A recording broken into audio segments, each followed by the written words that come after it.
Now that you learned some of the basics of the game, it's about time we teach you a shooting system. Involved with that shooting system is learning how to aim properly. And believe it or not, most of your aiming is done before and while you bend over to shoot the shot. And one of the first things we're going to show you here is how to play a little game with yourself called chin lock.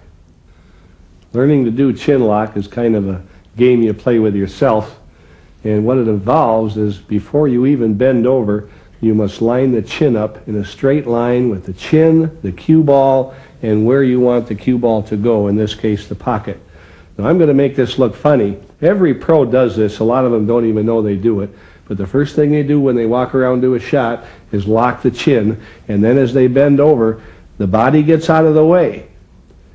And if you don't keep your eyes going back and forth, if you just stare at the cue ball, you won't know where that pocket is, and your chin will change its location and no longer will be straight. So it's very important that as you're bending over, the eyes go back and forth. So the first time you get the cue stick up to the ball, you're this close to your target. Now watch again. Here we go. You come over, lock the chin. This has to get out of the way. Keep the eyes going back and forth. So the first time you're up to the ball, you're that straight. Once you are down in position, you can go on to the next two parts of the shooting system. Before we shoot a shot, we have to get two things out of the way. First, we have to make sure the cue is pointing in exactly the direction we want it to. Second, we have to make sure this arm is moving the cue stick perfectly straight back and forth. When amateurs or beginners do it, they don't do those things one at a time. They do it like this. They bend over and they're changing their aim. The cue never stops. They're warming up. They're aiming at the same time. And all of a sudden they shoot, and you can't even tell when they're going to shoot. Sometimes they don't know when they're going to shoot. So it's so important to have a system and do those things one at a time. And here's what I mean. First thing you do is aim. Just stop the cue and move the eyes back and forth. Then take a couple of straight, smooth warm-ups. Remember, when you shoot pool, your job is really not to make the ball.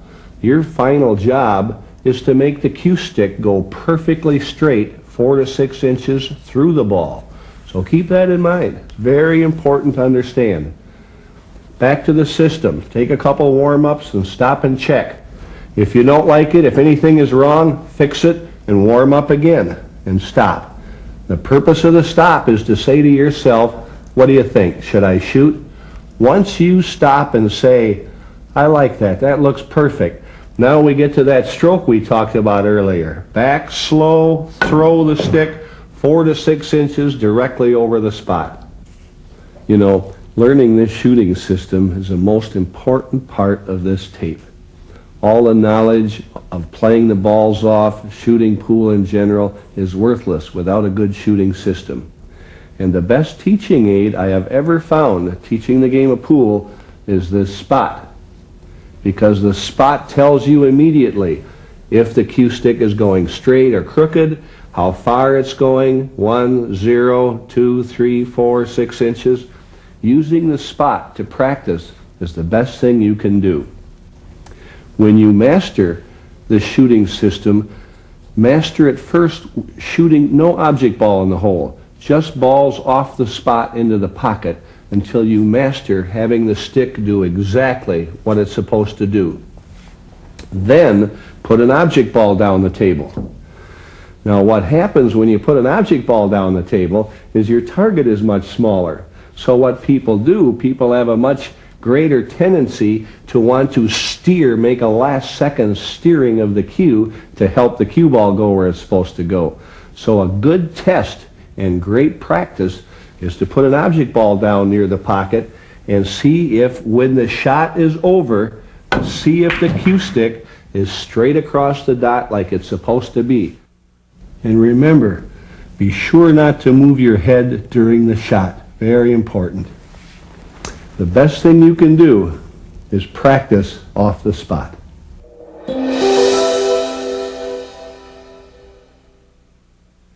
Now that you've learned the shooting system, we're going to show you how to use an aiming system.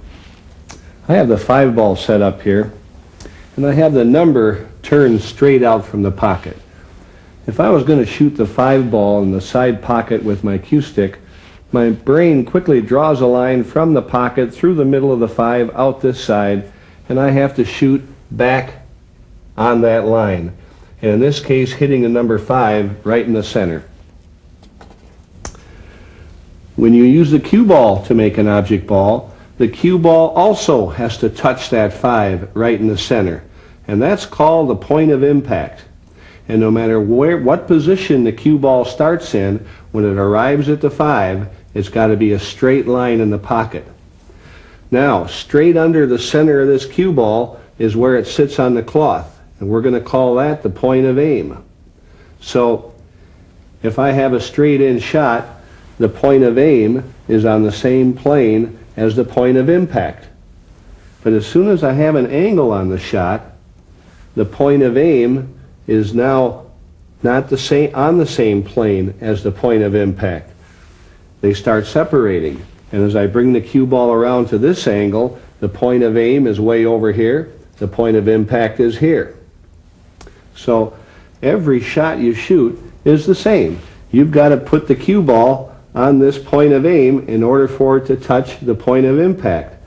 The farther you are from that point of aim, the tougher it is to hit it and the tougher the shot is.